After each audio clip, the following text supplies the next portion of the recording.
पंजाब के अमृतसर में police station के पास धमाका हुआ है। बड़ी खबर इस वक्त की, और आपको बता दें कि पुलिस स्टेशन के पास ये ब्लास्ट हुआ है। इस्लामाबाद पुलिस स्टेशन के पास ये धमाका हुआ है। सुबह करीब 3 बजे धमाके की आवाज सुनाई दी। ब्लास्ट की जिम्मेदारी गैंगस्टर जीवन फौजी ने ली है।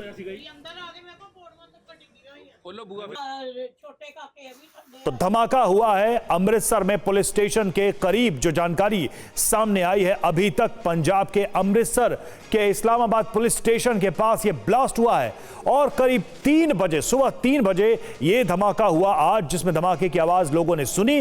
ब्लास्ट की जिम्मेदारी गैंगस्टर जीवन फौजी ने ली है।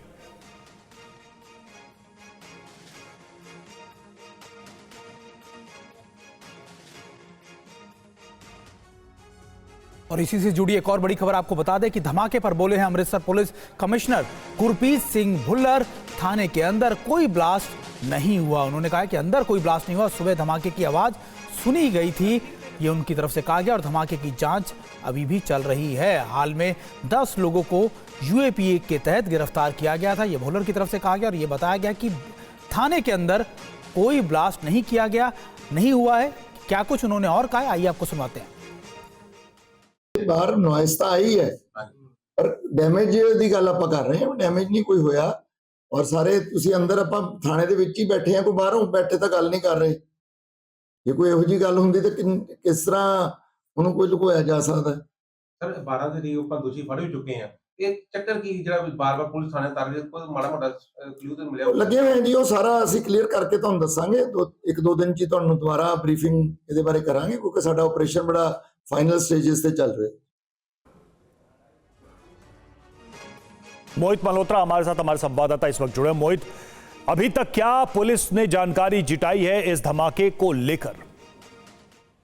देखिए, अब तक इस धमाके को लेकर पंजाब पुलिस की तरफ से कोई पुष्टि नहीं की गई है कि धमाका हुआ तो कहां हुआ, लेकिन जो आस पड़ोस के लोग हैं, जो आसपास के स्थानीय लोग हैं, वो सीधे तौर पे कह रहे हैं कि सुबह 3:15 पे उन्होंने एक जोरदार धमाका सुना है, और धमाके के बाद उनके घर की जो तस्वीरें जो दीवार पर टंगी थी वो भी नीचे आ गिरी हैं, और उनको लगता है कि कोई एक बड़ा धमाका किया गया है, जिसके बाद से ही पुलिस लगातार अलर्ट है।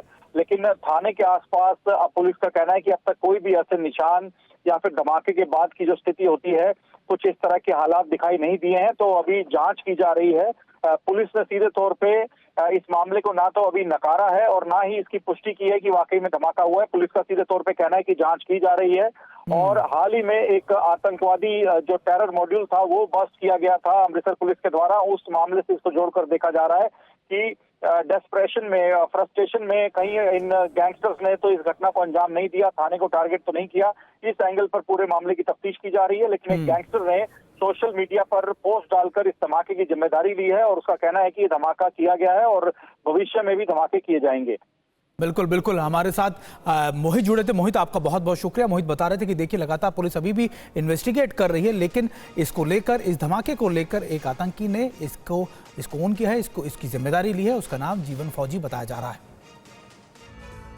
और चलिए आगे बढ़ते हैं, अगली बड़ी खबर का रुख करते हैं जो संभल से आ रही है। संभल में एक और कुआं मिला है। जी हाँ, कुएं को ढक दिया गया था। प्रशासन ने ढके हुए कुएं का खुलासा किया है और उसको खुलवाया भी है, और अब तक 3 कुएं प्रशासन ने खोजे हैं। देखिए, हम आपको तस्वीरें दिखा रहे हैं कि एक और कुआं मिलने के बाद उसको कैसे उसके ऊपर जो बनी जो परत थी या फिर उसकी जमीन थी, उसको तोड़ा जा रहा है। प्रशासन ने ढके हुए कुएं को खुलवाया है और अब तक 3 कुएं प्रशासन ने खोजे हैं। हम आपको 3 अलग अलग तस्वीरें दिखाते हैं उन कुएं की जिनको खोजा गया है।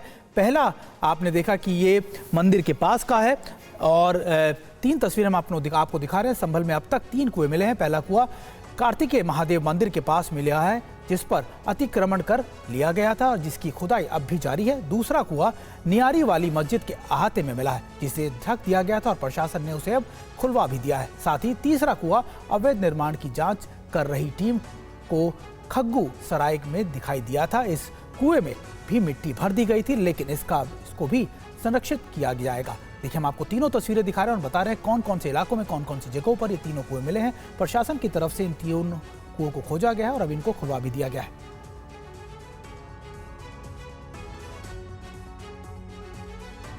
वहीं खग्गूसराय में रिहायशी इलाके में एक और कुआं मिला है, और इस पर एसडीएम वंदना मिश्रा ने क्या कहा, आइए सुनते हैं। यहाँ पर जो सार्वजनिक स्थानों से जो अतिक्रमण हटाओ अभियान चल रहा है, तो उसी क्रम में हमारे नायब तहसीलदार इस क्षेत्र में थे, तो उनके द्वारा मुझे बताया गया कि मैडम यहाँ एक कुआं है, तो अभी मैं उसके बाद आई हूँ। क्या व्यवस्था की जा रही है कुएं को लेकर, साफ सफाई? अभी इसके बारे में नगर पालिका को बता दिया गया है कि इसकी साफ सफाई की जाए और इसको फिर पुनर्जीवित करने का प्रयास किया जाए। और संभल में मिले प्राचीन शिव मंदिर के महज 100 मीटर की दूरी पर एक और कुआं मिला है। नियारी मस्जिद के अहाते में है ये कुआं और TV9 संवाददाता पुनीत शर्मा की ग्राउंड रिपोर्ट आपको दिखाते हैं। संभल के खग्गूसराय में प्राचीन शिव मंदिर मिला, जिसकी 46 सालों के बाद पूजा अर्चना की गई। उसी शिव मंदिर के बिल्कुल पास में एक कुआं मिला और उस कुएं से आज 3 मूर्ति भी मिली हैं। लेकिन उसी मंदिर से लगभग 100 मीटर की दूरी पर एक नियारी वाली मस्जिद है, ये आप देख सकते हैं नियारी वाली मस्जिद, और इसी मस्जिद के प्रेमाइसेस में एक और कुआं मिला है जिसको कि बंद कर दिया गया था और यहाँ पे पत्थरों का स्ट्रक्चर लगाया गया था। आप देख सकते हैं ये नियारी वाली मस्जिद के प्रांगण में ही बाहरी तरफ ये जो पूरा पत्थर है, ये इस पत्थर के नीचे कुआं है जिसको खोद करके अब निकाला जा रहा है। इस कुएं को रिवाइव करने की कोशिश की जा रही है। दरअसल ये कुआं हुआ करता था सालों पहले और इसके ऊपर ये बाकायदा मार्बल के पत्थरों को लगा दिया गया, इसको चबूतरा बना दिया गया और अब प्रशासन के आदेश के बाद नगर पालिका की टीम जब यहाँ पर पहुंची है और इसको तोड़ा जा रहा है तो ये एक कुआं निकल रहा है। दरअसल संभल को कुओं का शहर भी जाना जाता है। प्रशासन के मुताबिक यहाँ 19 नलकूप हुआ करते थे जो या तो बंद कर दिए गए या फिर बंद हो गए। और संभल में मिले मंदिर और सर्च ऑपरेशन अभियान के दौरान क्या क्या हुआ, ये भी हम आपको बता रहे हैं। 46 साल बाद मंदिर में भव्य श्रृंगार आरती की गई। मंदिर के आसपास के मकानों की पैमाइश की गई जिससे अवैध निर्माण को ध्वस्त किया जा सके। संभल में सर्च के दौरान 2 नए कुएं मिले हैं। मंदिर के पास कुएं की 20 फीट तक की खुदाई हो गई है और कहा जा रहा है कि आज भी खुदाई की जाएगी। मंदिर के कुएं से 3 खंडित मूर्तियां निकली हैं जिन्हें कार्बन डेटिंग के लिए भेजा जाएगा, ये प्रशासन ने अब तक की कार्रवाई में कहा है। और अब 4 तस्वीरों के जरिए समझिए कि संभल में क्या हो रहा है। पहली तस्वीर में आपको कल जो खुदाई की मूर्तियां मिली हैं वो आपको दिखाई दे रही होंगी। दूसरी तस्वीर कल देर शाम हुई भव्य श्रृंगार आरती की है और तीसरी तस्वीर में भव्य श्रृंगार आरती के दौरान उमड़ी भीड़ की है। चौथी तस्वीर में मंदिर के आसपास हुई पैमाइश को लेकर भी है। ये 4 तस्वीरें हम आपको दिखा रहे हैं और ये चारों तस्वीर में आपको बता रहे हैं कि आखिरकार अब इस समय संभल में क्या क्या चल रहा है। और संभल के महमूद खां सराय में 40 साल बाद महादेव मंदिर का विशेष श्रृंगार किया गया। इस दौरान भक्तों की भारी भीड़ ने श्रृंगार आरती उतारी। 40 वर्षों से बंद ऐतिहासिक शिव मंदिर के कपाट खुलने के बाद शहर के श्रद्धालुओं में जबरदस्त उत्साह है। श्रृंगार आरती के दौरान कई श्रद्धालु भाव विभोर नजर आए। ये तस्वीरें हम आपको दिखा रहे हैं जब यहां पर आरती की गई और बड़ी संख्या में भक्त पहुंचने लगे। 40 साल बाद इस मंदिर के कपाट खुले, लोग दर्शन के लिए आए, आरती में सम्मिलित होने के लिए पहुंचे। और श्रृंगार आरती के वक्त जो लोग मौजूद थे उन्होंने क्या कहा, ये भी सुनिए। कितनी देर श्रृंगार किया आपने, कैसे किया है? इसमें 3 घंटे लगते हैं श्रृंगार में। ये भांग से हुआ है, भांग और चावल का आटे थे जी। ये भोले बाबा का जी, महाकाल बाबा का महाकाल की तरह बिल्कुल क्या जी। संभल में कब से करते आ रहे हैं? ये 5 ईयर हो गए, 5 साल पूरे बिल्कुल महाकाल की तरह जी। गौशाला मंदिर में होता श्री है। गौशाला मंदिर में होता है निःशुल्क। हर तीरथ पे होता है, महीने में 2 बार। आरती किसने? आज यहाँ पे भी आपने किया है जी। आरती के बाबा ने सौभाग्य दिया। आरती ढोल डमरू मंजीरे सबके साथ धुनी आरती होती है। और संभल में कुएं में क्या क्या मिला, मां पार्वती की 2 मूर्तियां मिली हैं, गणेश जी की मूर्ति प्राप्त हुई है, कार्तिकेय जी की भी प्रतिमा मिली है, 3 ईंट जिन पर स्वास्तिक के निशान हैं ये भी प्राप्त हुआ है। और अभी भी जो कुआं है वहां जो मिले हैं नए कुएं उनकी भी खुदाई लगातार चल रही है। और हमारे साथ इस वक्त पुनीत हमारे सहयोगी जुड़े हुए हैं, सीधे चलते हैं उनके पास। पुनीत, जिस तरीके से अब संभल का ये मुद्दा, इस मंदिर का मुद्दा बड़ा बनता जा रहा है, हम ये भी देख रहे हैं कि विधानसभा में भी इसका जिक्र हुआ, मुख्यमंत्री योगी आदित्यनाथ ने भी इसको रेफर करते हुए अपने भाषण दिए सदन के अंदर। लेकिन जो लोग पहुंच रहे हैं इतने सालों बाद, हम देख रहे हैं मंदिर के पास आप हैं, वो क्या कह रहे हैं, उनकी भावनाएं क्या हैं, प्रशासन की तरफ से जो कुछ भी इसमें अभी तक किया गया है या किया जा रहा है उसको लेकर लोगों की क्या प्रतिक्रिया है? पुनीत। देखिए, प्रशासन का कहना है कि जो मंदिर है वो 46 साल के बाद खोला गया और इसीलिए यहाँ पर भक्तों का तांता लगा हुआ है। ये 46 साल के बाद ऐसा मंगलवार आया है जब हनुमान जी की मूर्ति पर चोला चढ़ाया गया है और चोला चढ़ाने के लिए भी भक्तों की भारी भीड़ है। जो मंदिर है उसको दिव्य स्वरूप में सजाया गया, आपको दिखाना चाहेंगे। जो भगवान भोलेनाथ हैं उनको बाबा महाकाल का स्वरूप यहाँ पर दिया गया है और जो हनुमान जी हैं उनकी मूर्ति पर 46 साल के बाद इस वक्त चोला चढ़ाया गया है। मंदिर को भव्य तरीके से यहाँ सजाया गया है और जो भक्त हैं वो लंबी लंबी लाइनें यहाँ पर लगी पड़ी हैं। वो लोग यहाँ पर पूजा पाठ कर, आपके सामने बाबा हनुमान का भव्य स्वरूप है। इसके अलावा आपको बता दें कि यहाँ पर इस वक्त प्रशासन ने जो अतिक्रमण है मंदिर के आसपास उसको लेकर के एक बड़ी कवायद यहाँ पर छेड़ दी। उन्होंने जो मंदिर से पीछे सटे हुआ जगह है वहां पर जो मकान मालिक मतीन थे उनको तोड़ा, कहा था कि वो अपना घर खुद तोड़े,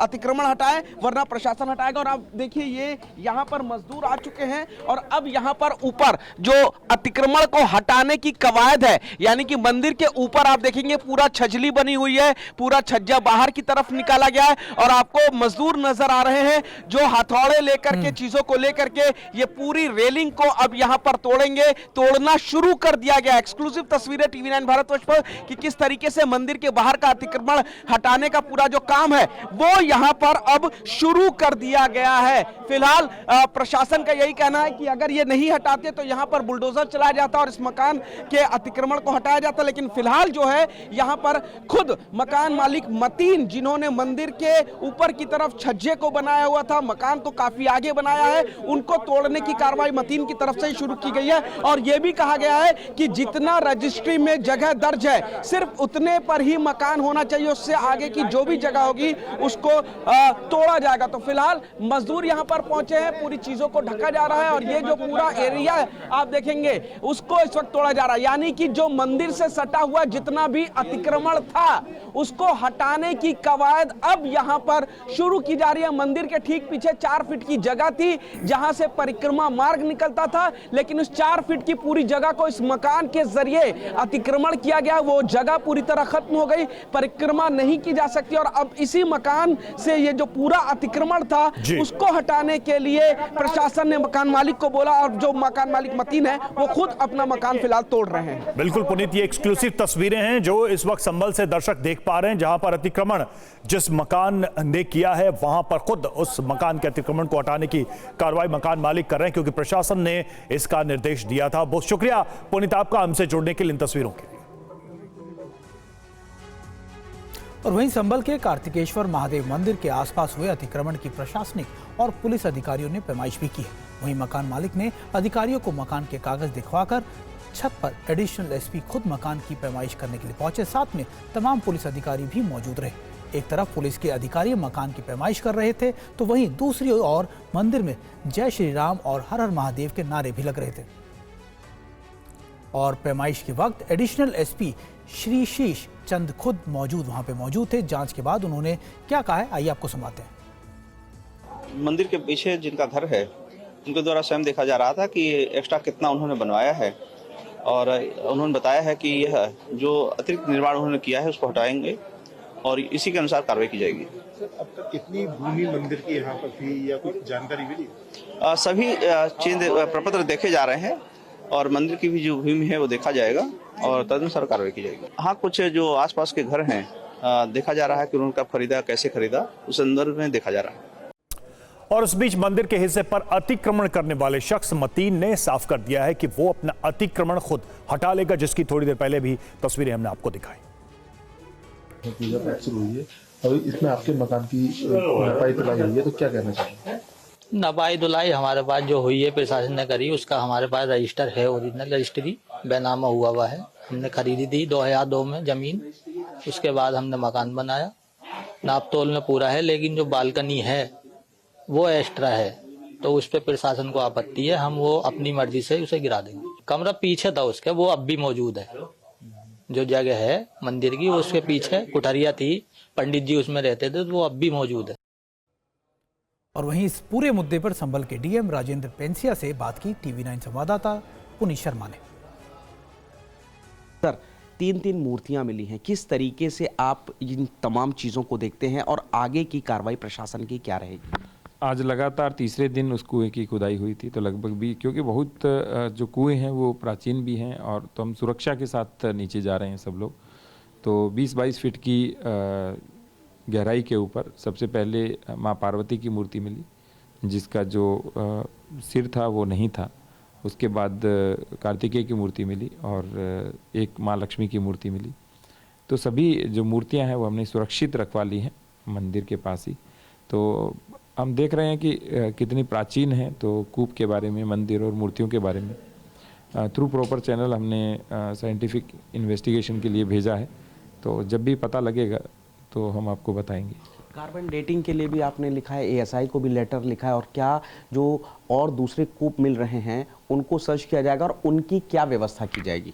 हम चाहते हैं कि एएसआई डिसाइड करे कि साइंटिफिक इन्वेस्टिगेशन में उनको कार्बन डेटिंग करानी है या क्या कराना है। तो वही बात हम कर रहे हैं कि जितनी भी चीज़ें हैं वो सुरक्षित रहनी चाहिए। आज भी आप यदि कहीं जाएंगे तो म्यूज़ियम वगैरह में हमारी चीज़ें संग्रहित हैं। तो प्राचीन चीज़ों को संग्रहित हम कर रहे हैं, सुरक्षित कर रहे हैं। और जो समाज के लोग पहले वहाँ उसकी मंदिर की पूजा करते थे, वही उन्हीं लोगों ने अब दोबारा पूजा भी शुरू की है। और इस बीच हिंदू पक्ष के वकील विष्णु शंकर जैन ने कहा कि संभल में 3 मूर्तियां मिलने के बाद यह साबित होता है कि संभल एक तीर्थ क्षेत्र रहा है। सुप्रीम कोर्ट के आदेश से मूर्तियों को स्थापित करने का काम प्रभावित नहीं होगा। सुप्रीम कोर्ट का एक आदेश है जिसकी वजह से सारी प्रोसीडिंग्स इस समय रुक गई हैं। तो ऐसी स्थिति में क्या इस मामले पर भी किसी तरह से कोई बाधा आ सकती है? पहली बात, सुप्रीम कोर्ट का आदेश क्या है 12 दिसंबर का, उसको समझ लेते हैं। सुप्रीम कोर्ट ने अपने आदेश में कहा है कि कोई नए केस फाइल अगर होंगे तो उसको दर्ज नहीं किया जाएगा, रजिस्टर नहीं किया जाएगा। दूसरा, सुप्रीम कोर्ट ने अपने आदेश में ये कहा है कि सर्वे का कोई आदेश कोर्ट नहीं पारित करेगी, ना कोई इफेक्टिव ऑर्डर कोई कोर्ट पारित करेगी जहां पे ये सूट्स पेंडिंग है, जो सूट्स पेंडिंग है। तो ये तो मामला उस आदेश की परिधि में आता ही नहीं है, यानी कि उस परिधि से बाहर है ये मामला और पूरी तरह से स्पष्ट और साफ है। तो ऐसी स्थिति में ये जो मूर्तियां मिली हैं इनको फिर से स्थापित किया जा सकता है? जी बिल्कुल, स्थापित किया जा सकता है। खंडित मूर्तियां उसको पुनः स्थापित किया जा सकता है। और साथ ही साथ मैं एक बात और बताना चाहता हूं, जो एंशिएंट मॉन्यूमेंट्स एक्ट 1958 है उसके तहत अपनी प्राचीन धरोहर की डिस्कवरी के लिए कोई रोक नहीं है। इनफैक्ट एक्ट ये कहता है कि ऐसा ही ऐसा काम कर सकता है, प्रशासन ऐसा काम कर सकता है। तो इसलिए मुझे ऐसा लगता है सुप्रीम कोर्ट का ऑर्डर इसमें कहीं रुकावट नहीं बनता है, ना कहीं बाधा डालता है। और अब बात बरेली की, तो बरेली में नाथ नगरी कॉरिडोर का निर्माण किया जा रहा है। अभी हाल ही में योगी सरकार ने इसकी मंजूरी दी थी। इस पर काम भी शुरू हो चुका है। इस योजना के तहत सड़कों पर डमरू और ओम के प्रतीक लगाए जा रहे हैं। इसके अलावा स्ट्रीट लाइट्स पर त्रिशूल लगाए गए हैं। लेकिन अब इस लाइट पर मजहबी फाइट शुरू हो गई है, क्योंकि बरेली के मौलाना के साथ मुस्लिम पक्ष के लोग इससे भड़क गए हैं। इस पर मौलाना शहाबुद्दीन रजवी ने आपत्ति दर्ज कराई है। उन्होंने कहा कि सरकारी विभाग सिर्फ खास धर्म का प्रचार कर रहा है, जबकि हिंदू धर्मगुरु इसके पक्ष में खड़े हैं। और बरेली में जो नाथ नगरी कॉरिडोर बन रहा है उसमें स्ट्रीट लाइट्स पर डमरू, त्रिशूल और ओम के प्रतीक चिन्ह लगाए गए हैं। मौलाना शहाबुद्दीन बरेलवी ने कहा है कि नगर निगम पर आरोप लगाया है कि नगर निगम सनातन का प्रचार कर रहा है। उन्होंने नाथ कॉरिडोर में लगे हिंदू प्रतीक चिन्हों का विरोध भी किया, साथ ही प्रतीक चिन्हों को हटाने की मांग भी की। मौलाना शहाबुद्दीन ने इसे धर्मनिरपेक्षता के खिलाफ बताया है। सबसे पहले हम आपको बताते हैं कि इस विवाद में मुस्लिम और हिंदू समुदाय का पक्ष क्या है। मुस्लिम पक्ष का सवाल है कि नाथ नगरी कॉरिडोर के तहत विशिष्ट धर्म को बढ़ावा क्यों दिया जा रहा है। इस पर हिंदू पक्ष का क्या कहना है? त्रिशूल ओम लगाना सही कदम है। मुस्लिम पक्ष का तर्क है कि यह धर्म निरपेक्षता के खिलाफ है, जबकि हिंदू पक्ष कह रहा है कि डमरू, त्रिशूल और ओम सनातन पहचान के प्रतीक है, इसलिए नाथ नगरी कॉरिडोर में इसे लगाना गलत नहीं है। मुस्लिम पक्ष ये कह रहा है कि बरेली आला हजरत की भी नगरी है, इसे हिंदू पक्ष नाथ नगरी बता रहा है। डमरू वाले प्रतीक, लाइट पर त्रिशूल, ये सारी चीजें लगाई जा रही हैं। और देखिए मौलाना शहाबुद्दीन बरेलवी ने क्या कहा है और हिंदू धर्मगुरु इसका जवाब किस अंदाज में दे रहे हैं, आप भी देखिए। एक मजहब की पहचान, एक मजहब का निशान लगाना ये दुरुस्त नहीं है। बरेली आला हजरत की वजह से पहचानी जाती है और ये विश्व प्रसिद्ध दरगाह आला हजरत है, जिसकी वजह से बरेली की जान पहचान पूरी दुनिया में है और पूरी दुनिया में इसका नाम है। तो आला हजरत को भी उसमें शामिल किया जाए तो ज़्यादा बेहतर है। मगर सरकारी खंभों पर, रोडों पर त्रिशूल लगाए जा रहे हैं, यह सरासर गलत है और इसका बरेली का मुसलमान विरोध करता है और विरोध करेगा। हमारा नगर निगम बरेली से मुतालबा ये है कि त्रिशूल बिजली के खंभों से, डिवाइडरों से हटाए जाएं और ऐसी कोई भी पहचान ना हो जिस पर मजहब का लेबल लगता हो। और अगर ये नहीं किया गया तो गोया की जमहूरियत का गला घोटना है और नाइंसाफ़ी है।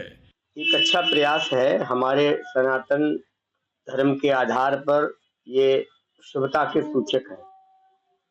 और बरेली ऐतिहासिक नगरी है, इसमें स्वयंभू पंचनाथ है और ऐसी नगरी में त्रिशूल आदि जो भी शुभता के जो प्रतीक लग रहे हैं वो एक अच्छी बात है और इसमें किसी को कोई दिक्कत नहीं होनी चाहिए।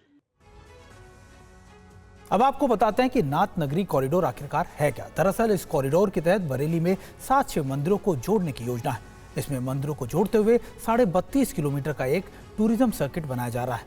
मंदिरों को जोड़ने वाले इस सर्किट पर स्ट्रीट लाइट लगाई जा रही है। इन स्ट्रीट लाइटों पर त्रिशूल लगाए गए हैं, साथ ही सड़कों के किनारे डमरू और ओम जैसे प्रतीक भी लगे हैं।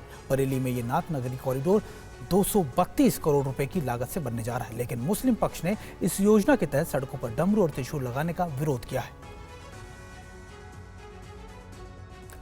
और नाथ कॉरिडोर परियोजना के तहत बरेली के इन्हीं 7 प्रमुख मंदिरों को जोड़ने की योजना है। इनमें उत्तर दिशा में मौजूद अलखनाथ मंदिर, बाबा त्रिवटी नाथ मंदिर है। तीसरा है बाबा धोपेश्वर नाथ मंदिर। इसके अलावा 7 मंदिरों की इस लिस्ट में श्री धोपेश्वर नाथ मंदिर, बाबा त्रिवटी नाथ मंदिर, पशुपति नाथ मंदिर और श्री तपेश्वर नाथ मंदिर का नाम भी शामिल है, जबकि 7वें शिवालय का नाम है श्री मढ़ीनाथ मंदिर। और मौलाना शाहबुद्दीन के बयान पर प्रयागराज के महाकुंभ में शामिल हुए साधु संतों ने नाराजगी जताई। उत्तर प्रदेश की सरकार ऐसे जितने भी हमारे धर्म स्थान हैं जो गुप्त हो रहे हैं, जहाँ जीर्ण हो रहा है, अव्यवस्था है, वहाँ की बागडोर उन्होंने अपने हाथ में ली और वहाँ पे उन्होंने कॉरिडोर जैसे कार्य करके उसकी भव्यता, दिव्यता, सुंदरता भक्तों के लिए, राज्य के लिए, देश के लिए प्राकट किया उसका और कर रहे हैं। तो ऐसे कार्यों की प्रशंसा करनी चाहिए। उनका कोई ऐसा मस्जिद हो जिसका कोई ऐसा इतिहास हो जो उनका स्वयं का हो, तो राज्य की सरकार, भारत की सरकार से भी हम कहेंगे कि उसके भी कॉरिडोर बने, लेकिन इनका तो कोई इतिहास है ही नहीं। और बरेली में नाथ नगरी कॉरिडोर के बहाने बीजेपी और समाजवादी पार्टी एक दूसरे पर हमले कर रही हैं। का हम कॉरिडोर बना रहे हैं, उसमें आपको परेशानी क्यों हो रही है? भाई हम ये तो नहीं बना रहे हैं, आपका कह रहे हैं कि हम मदीना में, मक्का मदीना में हम शिव का कॉरिडोर बनाएंगे। हम अपने भारत में अगर हम शिव का कॉरिडोर नहीं बनाएंगे तो फिर हम कहाँ जाके शिव का कॉरिडोर बनाएंगे? सरकार की जिम्मेदारी है सभी धर्म जात बिरादरियों को साथ में लेके चलने की। अगर किसी को परेशानी है उससे पूछना चाहिए। मेरा ये कहना है कि अगर सरकार त्रिशूल डमरू लगा रही है तो हमारे इस देश के अंदर बहुत सारे बौद्धिस्ट ऐसे लोग हैं, बुद्ध धर्म के अंदर ऐसे लोग हैं, ईसाई धर्म के अंदर ऐसे लोग हैं, मुस्लिम धर्म के अंदर ऐसे लोग हैं जिन्होंने इस देश की आज़ादी के अंदर, देश के अंदर बहुत बड़े योगदान दिए हैं। अगर उन्हें भी लगाया जाएगा, उन्हें भी प्रकाशित किया जाएगा तो उससे हमारे देश का सांप्रदायिक सौंदर्य अच्छा होगा और एक अच्छा संदेश जाएगा कि भारत सभी धर्मों का देश है। पर अब बात वन नेशन वन इलेक्शन की। लोकसभा में आज एक देश एक चुनाव बिल पेश होगा।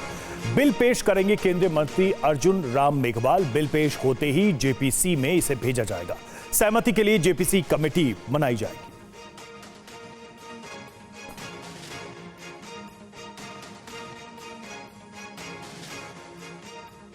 और एक देश एक चुनाव बिल पर सियासी वार पलटवार भी शुरू हो गया है। पक्ष और विपक्ष खुलकर आमने सामने हैं। सुनिए कौन क्या कह रहा है। देखिए, देश के लिए मैं सोचता हूं विकसित भारत की एक तस्वीर जो इस पूरा देश देख रहा है, उसमें वन नेशन वन इलेक्शन भी एक महत्वपूर्ण भूमिका अदा करेगा। One nation one tax, one nation one ration, और ऐसे ही वन नेशन वन ग्रिड से लेकर अनेक ऐसे काम हुए हैं जो कहीं न कहीं विकसित भारत की यात्रा को आगे बढ़ाने का काम कर रहे हैं। और वन नेशन वन इलेक्शन भी इसमें अपनी महत्वपूर्ण भूमिका निभाएगा। कि हम लोग देखते हैं 5 वर्ष तक लगातार किसी न किसी राज्य के चुनाव चलते रहते हैं, तो कहीं न कहीं आचार संहिता लगने के कारण विकास बाधित होता है, कामों की जो गति होती है वो बाधित होती है, सरकारी संसाधन लगता है, पैसा खर्च होता है।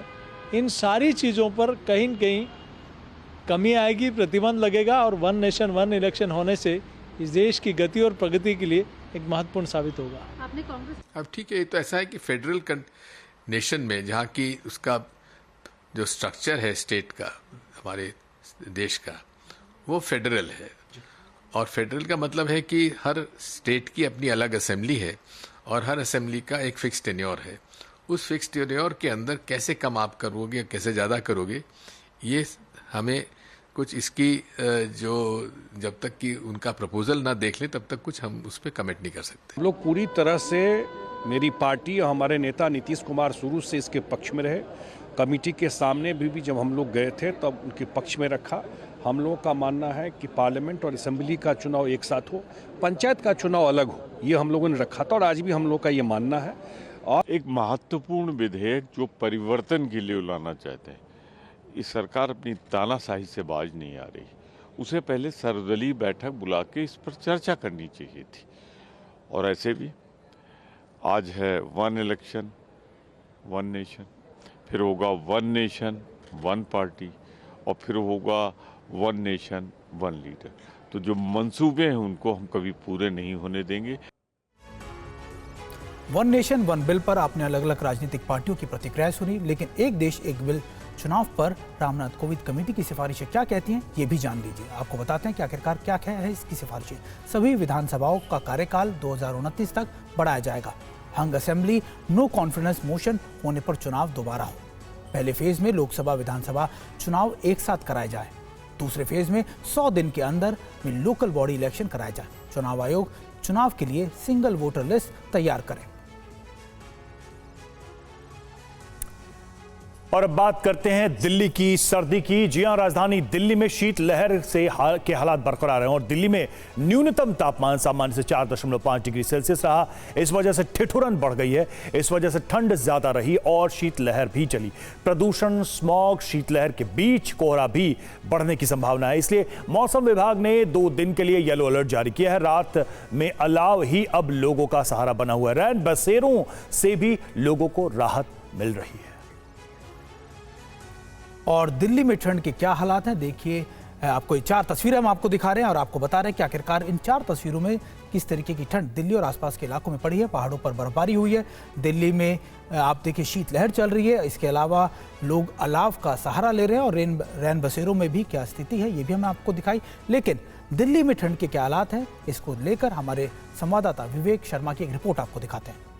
राजधानी दिल्ली में कड़ाकी ठंड पड़ रही है। तापमान में लगातार गिरावट दर्ज की जा रही है। उस कड़ाके की ठंड से बचने के लिए दिल्ली की सड़कों पर लोग अलाव जलाकर हाथ सेकते हुए नजर आ रहे हैं। इस वक्त हम मौजूद हैं राजधानी दिल्ली के कमला मार्केट थाना इलाके में, जहां तस्वीरों में देख सकते हैं कि कुछ लोगों ने अलाव जला रखी है और हाथ सेकते हुए यहाँ पर आपको तस्वीरों में नजर आएंगे। पिछले कुछ दिनों के मुकाबले ठंड में इजाफा हुआ है, तापमान में गिरावट दर्ज की जा रही है। तो रात कैसे बीत रही है आप लोगों की? देखो सर, अभी तो फिलहाल 10 बजे तक तो सही रहता है ट्रैफिक के हिसाब से। 10 बजे के बाद ठंड इतना बुरा हाल है। और सबसे ज़्यादा ठंड तो आप चले जाओ राष्ट्रपति भवन की तरफ, चाणक्यपुरी राष्ट्रपति भवन की तरफ, उधर काफ़ी ज़्यादा, उधर तो हाथ से लेके पैरों में इतनी कम पुनाई सुन एकदम से। इस समय अगर कलश लेना पड़ेगा बैग ना तो बंदा सोचेगा कैसे लेंगे, इतना बुरा हाल है। परेशानी यही है, 10 बजे के बाद ठंड बढ़ जा रहा है, थोड़ा ठंड ज़्यादा लग रहा है। ट्रैफिक कम हो जाता है तो ठंड भी बढ़ जाता है। इधर चाणक्यपुर साइड में ज़्यादा ठंड लगती है। जहाँ भी खुला जगह है वहाँ पे ठंड ज़्यादा लगती है। तो सवारी पे भी कोई असर पड़ा है आपके क्या? सवारी को भी दिक्कत हो रही है ना, सवारी को भी ठंड लगती है, गाड़ी में बैठना नहीं चाहती है। काम भी डाउन हो चुका है, इस वजह से काम भी डाउन हो चुका है हम लोगों का। ठंड बहुत ज़्यादा है, गाड़ी चलाने में बहुत ज़्यादा दिक्कत है, सवारी बैठ नहीं पा रही है, खाली घूमना पड़ रहा है। सवारी पे भी कोई असर पड़ा है क्या? कोई कमी आई है क्या? हाँ, बहुत ज़्यादा गिरावट आ रही है ना। दिल्ली एनसीआर में भीषण ठंड वाला टॉर्चर जारी है। दिल्ली एनसीआर में शीतलहर चल रही है। न्यूनतम तापमान की बात की जाए तो सफदरजंग में 4.5 डिग्री सेल्सियस टेम्परेचर रिकॉर्ड किया गया। वहीं गाजियाबाद में न्यूनतम तापमान 10 डिग्री सेल्सियस रिकॉर्ड हुआ। नोएडा की बात करें तो न्यूनतम तापमान 8 डिग्री सेल्सियस रहा। शीतलहर को देखते हुए मौसम विभाग ने 2 दिन के लिए येलो अलर्ट जारी किया है। मौसम विभाग के अनुसार 10 किलोमीटर प्रति घंटे की रफ्तार से हवाएं चलेंगी। साथ ही दिल्ली एनसीआर में हल्का कोहरा भी छाया रहेगा। और चलिए अब बात करते हैं दिल्ली में फिर से बढ़ते प्रदूषण की। जी हां, तो दिल्ली में फिर से जहरीली हुई हवा। दिल्ली में AQI 400 के पार पहुंचा। दिल्ली एनसीआर में तत्काल प्रभाव से ग्रैब 4 लागू और दिल्ली में भारी वाहनों की एंट्री पर रोक लगा दी गई।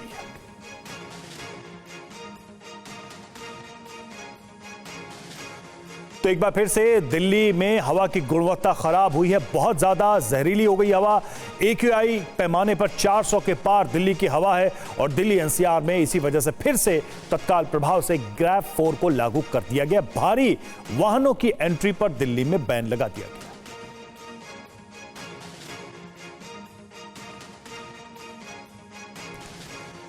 ये 3 तस्वीरें हैं। दिल्ली में AQI 400 के पार पहुंच चुका है और हवा यहां जहरीली। वहीं दूसरी तरफ स्कूलों को लेकर निर्देश जारी किया गया है। ग्रैब 4 की पाबंदियां लागू हो गई हैं। साथ ही हाइब्रिड मॉडल पर क्लासेस चलाने को कहा गया है। भारी वाहनों की एंट्री पर रोक लगा दी गई है।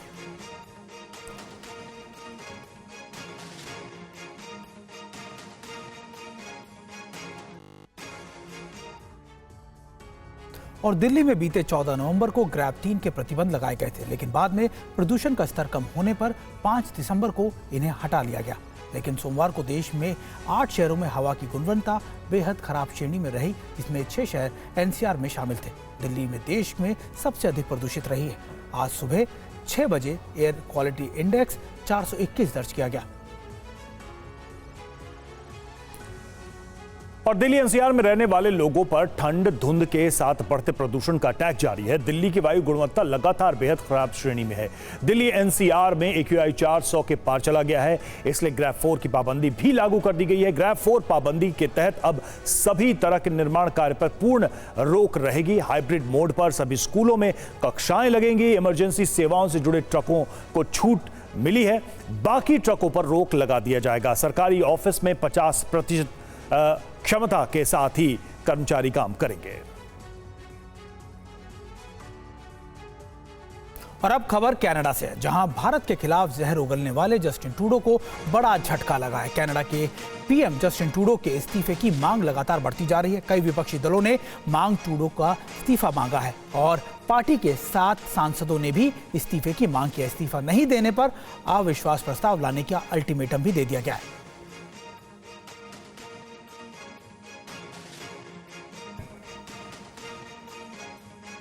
और कनाडा से जुड़ी दूसरी बड़ी खबर का रुख करेंगे। कनाडा की डिप्टी पीएम ने इस्तीफा दे दिया है। क्रिस्टिया फ्रीलैंड ने इस्तीफा दे दिया है। पीएम जस्टिन ट्रूडो की नीतियों की निंदा की है क्रिस्टिया ने।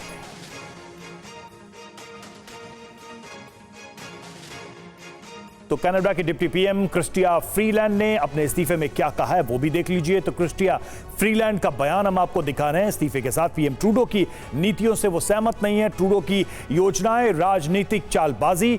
क्यों मुश्किल में है ट्रूडो सरकार, इसके कारण भी देखिए। लोकप्रियता में एक तो कमी आई है, खालिस्तान प्रेम एक बड़ी वजह। अगले साल चुनाव होने वाले हैं और अपनी पार्टी में ट्रूडो घिरते नजर आ रहे हैं। सांसदों ने इस्तीफा भी उनका मांगा है। ट्रंप ने भी उनकी मुश्किल बढ़ाई है। 25% टैरिफ लगाने के लिए ट्रंप ने कहा, जिससे ट्रूडो की मुश्किलें बढ़ी हैं। तो कनाडा में एनडीपी नेता जगमीत सिंह बराड़ ने भी कहा कि पीएम ट्रूडो को अब इस्तीफा देना चाहिए।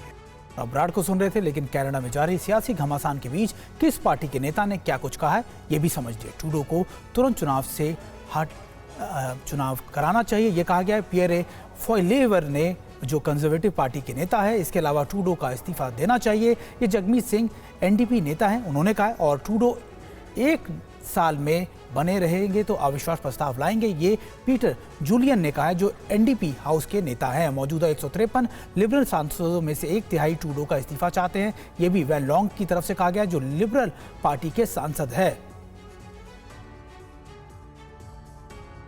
और इस वक्त एक बड़ी खबर आ रही है। संघ प्रमुख मोहन भागवत का बड़ा बयान सामने आया है। मोहन भागवत ने कहा है कि लोगों को अहंकार से दूर रहना चाहिए, अहंकारी आदमी गड्ढे में गिर सकता है। मोहन भागवत का बयान है, समाज के सभी वर्गों को सशक्त बनाना जरूरी।